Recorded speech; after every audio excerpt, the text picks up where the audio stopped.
Campbell discusses the Yahwist chronicles relating to Abraham, and he notes the emphasis upon how ruin and disaster appears to follow those leaders who violate the divine commandments that have been named the Law of Moses. He concludes thus: "Does it not, then, appear that we are dealing with the laws rather of myths, fairy tale, and legend, than any order of fact yet substantiated for either natural or human history? The past, as in every other folk tradition of the world, is here portrayed not with concern for what is known today as truth, but to give a semblance of supernatural support to a certain social order and its system of belief. All that is exceptional about the present remarkable examples is that whereas no modern thinker in his right mind would argue for the historicity of myth brought together in the Odyssey, we have a modern literature of learning reaching from here to the moon and back, doing that precisely for those sewn together in these ancient tales of about the same date." Page 125. Campbell then elaborates upon this conclusion by referring to Freud's 1939 paper on Moses and monotheism, in which Freud, in accordance with the research of his time, suggested not only that Moses was an Egyptian nobleman and not a Jew, but also that he was slain during the Exodus. The conversion of the Israelites to Mosaic law, Campbell claims, would actually take centuries before it was only temporarily instituted by the superstitious Josiah. The Freudian characterization of this state of affairs was a diagnosis of neurosis based upon a psychological explanation in accordance with his later theorizing. Having murdered their leader, the guilt for this deed was passed down through several generations until another leader, called Moses, appeared on the scene. The mythology associated with Moses was, according to Freud, an imaginative screen memory constructed by using the defense mechanisms of idealization, repression, denial, displacement, to deal with the real anxiety that followed from the trauma associated with the cause and processes of the Exodus, as well as certain post-Exodus events. For Freud, the origin of Jewish Christian religion must contain the element of the traumatic death of a beloved leader, which in turn gives rise to defensive, dreamlike screen memories, to be distinguished, of course, from those accounts of events with purely historical intent. The events following the slaughter of the beloved leader resemble, for Freud, the influence of pathological guilt upon an ego weakened by various defense mechanisms, an ego fearing ruin and destruction, and desiring supernatural protection from that ruin and destruction via various forms of wish fulfillment. As a consequence, various acts of catharsis permeate the worship of such a being, but it nevertheless appears as if the historical truth of these events has eventually emerged.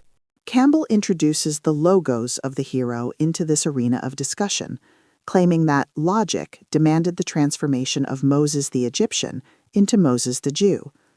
Apart from the difficulties with the mythological accounts of these events, there are many other historical problems associated with the accounts of events we find in the Pentateuch, including that of the dating of the Exodus, which was part of the form of the great cycle of the wandering of the patriarchs and their transformation into the chosen people. Campbell, page 137. Perhaps it is, as Campbell suggests, that the real hero of this cycle was not Moses, but rather the emergence of God's chosen people. The Jewish people thus become symbols for what is holy in what Paul Ricoeur called the realm of the sacred. For Freud and Jung, the symbolism relating to the murdering of the father undoubtedly had both a sexual and spiritual dimension, a kind of resurrecting of the mother as goddess, the subsequent guilt being also associated with an attempt to convert the patriarchal social order to a matriarchal order. Kant, the philosopher, spoke about a perfect moral social order, which was part of the hidden plan of civilization, a process that he claimed could take 100,000 years. The philosophy of ancient Greece and the Enlightenment philosophy of Kant distanced themselves from the dialectical problems associated with the resolution or synthesis of opposites under one representation. Logical principles such as non-contradiction and sufficient reason, and practical principles such as the golden mean, begin from the perspective of the whole and work their way down via the categories to parts which retain characteristics of the whole in the domains of the good, the true, and the beautiful. The holy is, of course, part of the form of the good, along with justice. All of these domains and realms are situated in a matrix of logos, phusis, aletheia, arete, arche, episteme, psyche, and eudaimonia, a matrix which finds the rational golden mean between dialectical extremes. The concept of the whole has also been the focus of Melanie Klein's psychoanalytical theory. She relates the concept to that of the whole mother, who has both good and bad aspects. She disagrees with Freud on the question of the dating of the superego in the process of psychosexual development, claiming that this aspect of the mind was formed much earlier than Freud suspected. Obviously, the decentering power elucidated by Jean Piaget, in which the individual child becomes able to see an object from a point of view other than their own, is a key factor in the process of the moral development of the child. For Klein, the role of persecutory anxiety was related to the Freudian death instinct, which seeks a return to inorganic, dead forms, and was to be found in a wider range of phenomena than Freud specifically referred to. It could, Klein argued, be found in the relation of the infant to the mother's breast, a part object until the infant realizes that the mother's whole permeates both her good and bad/frustrating aspects. On this account, the power of the imagination of the infant is sufficiently well developed to engage in fantasizing destroying the part object that is bad. In this process, the breast is split into the good and the bad, the good being the breast that is the source of nourishment and safety, and the bad breast being frustrating to such an extent that persecutory anxiety emerges as a consequence. Attacking the breast in fantasy, Klein argues, a defense mechanism process designed to protect the good breast from annihilation. This fantasy is the source of paranoid schizoid states that prevent an individual from seeing another human psyche as a whole, as something independently good in itself. The human psyche, Klein argues, moves from the paranoid schizoid phase to a depressive phase because the individual begins a process of integrating their personality by uniting the good and bad aspects of the whole object under one representation, thus realizing, for example, that it is one and the same mother who loves and frustrates alternatively. It is at this inflection point that Eros makes its influence felt, becoming an important integrating force in the next stage of development, the depressive position phase. It is in this latter phase that guilt begins to play a formative role, as does the cathartic act of reparation. The depressive position has its own form of anxiety associated with it, namely that connected with the loss of a loved or highly valued object. In cases where regression occurs, a weakened ego, there may supervene a state of melancholia in which the taking of one's own life may become an issue. Mythology and religion originate in this jungle of defense mechanisms and mental powers. To the extent that the defense mechanism of idealization is involved, is the extent to which we encounter a primitive form of identification, another defense mechanism, which may lie behind the conception of many of our divinities. Greek mythology, it can be argued, avoided extreme forms of idealization, and may be more associated with the defense mechanism of sublimation than those primitive forms of identification involved in worship of many primitive objects. In his chapter entitled Gods and Heroes of the European West, Campbell calls upon a Freudian analysis of the phenomenon of the displacement of matriarchal goddesses by patriarchal warrior gods. There certainly was a manifestation of such displacement in ancient Greece, when Zeus is supposed to have given birth to Athena from his brain, thus also severing the previous integration of sexuality and spirituality which we find in goddess cultures. Had it not been for the presence of female oracles and the respect for their wise prophecies, one may view such a phenomenon in isolation as the devaluation of the goddess culture. It is, in fact, amazing to what extent the female figure of epic, drama, and romance have been reduced to the status of mere objects, or when functioning as subjects, initiating action of their own, have been depicted either as incarnate demons or mere allies of the masculine will. Their accent is so displaced that they appear at first glance, though not indeed at second, to support the patriarchal notion of virtue, arete, which they actually in some measure refute. Page 158. Even in philosophical contexts, during the time of Socrates, we witnessed a diminishment of importance of female philosophers like Diotima, one of the early tutors of Socrates. Many other female figures of wisdom throughout the ages, with the possible exception of the oracles, have also experienced less attention for their wisdom. We know, however, that the oracle tradition in ancient Greece lasted for approximately 600 years. For these oracles, episteme was a major virtue. In speech, episteme manifests itself in saying the right thing in the right way at the right time, whereas in action it manifests itself in doing the right thing in the right way at the right time. Arche, Dike, and Aletheia also played important roles, especially in the philosophies of the three greats of the period, namely Socrates, Plato, and Aristotle, all of whom paid homage to the wisdom of the oracles, thereby elevating wisdom to one of the major themes of future philosophy. The philosophers, we would argue, have therefore sublimated the goddess cultures that survived through the institution of the oracles, perhaps in a similar way to poets like Shakespeare.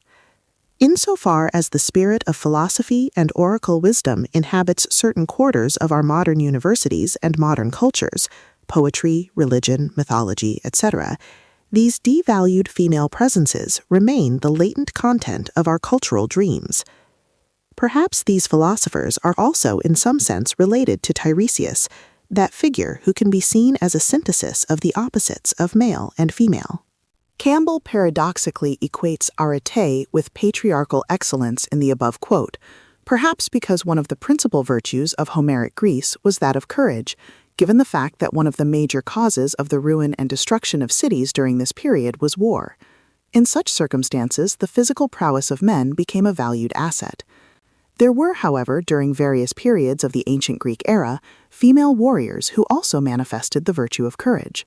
There is no doubt, however, that insofar as the West was concerned, the matriarchal culture slipped into the unconscious of our cultures, appearing periodically as returns of the repressed. Once this symbolic dream of displacement had achieved some cultural momentum, these moments became fewer and fewer. Campbell manifests this problem in his account of female excellence. In this masculine dream world, the excellence of the female is supposed to reside in A. Her beauty of form, Aphrodite, B. Her constancy and respect for the marriage bed, Hera, C. Her ability to inspire excellent males to excellent patriarchal deeds, Athene, page 159.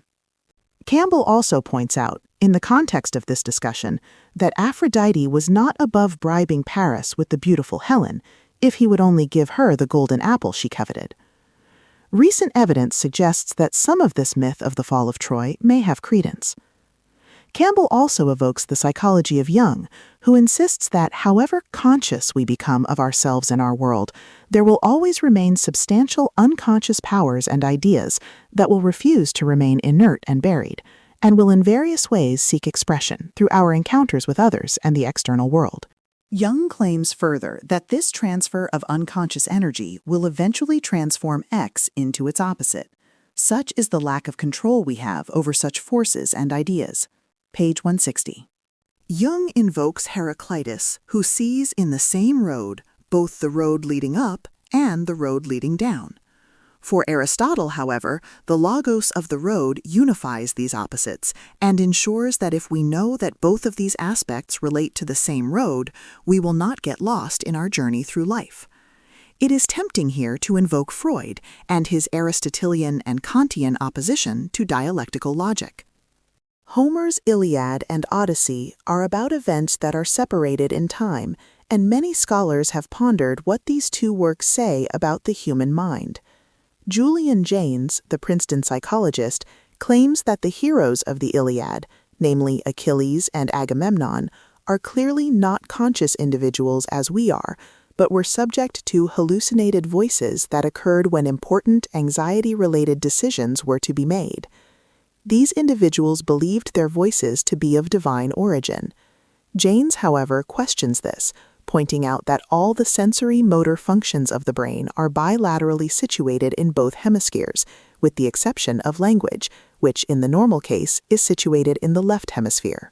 James also points out, however, that the right hemisphere is quite capable of recognizing and even obeying elementary language forms and commands. James hypothesizes that at a particular period in history, around 1200 BC, the transition to consciousness became a widespread phenomenon. Before this, in moments of high anxiety, he claimed, a voice which may have been the trace memory of the words of a wise man or supposed God would guide the individual to make the right decisions in life at critical moments. Kant, indeed, claimed that the idea of God was an idea in man's mind, which has a very complicated relation to our mind and its knowledge of the external world. Kant believes that God is, in some sense, a presence in our world, but one whose nature we cannot possibly fathom. This presence, however, will reward those individuals whose deeds are in accordance with arete, arche, dike, logos, episteme, etc. This may suggest that we cannot have any significant contact with God via our senses, but only through our wills, which control our motor systems, on the condition, of course, that this will is both knowledgeable and wise. Knowledge of the nature of death is also an important theme in mythology and philosophy, and given that in mythology we are in the realm of the sensory, the image and its expression by the power of the imagination, such knowledge must remain limited and fail to reveal the extent of the presence of Thanatos, either in the human psyche or in the world. The oracular proclamation during ancient Greek times to know thyself must have challenged us to know something about the essence of death. Socrates, in his death cell, addressed this issue, and the oracles must have been pleased by his account, thus confirming his status of being the wisest man in Athens. Philosophically, the good whole object of the mother was displaced not in favor of warrior patriarchs, but rather the forms, principles, embedded in a matrix of physis, dike, arete, episteme, logos, aletheia, techne, and eudaimonia. Plato summarized this state of affairs well in his dialogue, The Republic, when he claimed that the form of the good was the highest of all forms, higher even than the truth, aletheia. The sensory-motor world, which was riddled with negations that naturally gave rise to a dialectical form of thought, was transcended in both the works of Plato and Aristotle. Kant, too, produced a critical philosophy that synthesized, resolved, a number of important dialectical dilemmas in both his theoretical and practical philosophy. Overall, one can claim that philosophy in the above forms transcended mythical forms without violating the principles of reason, categories of thought, and concepts of psyche, arete, logos, aletheia, episteme, etc.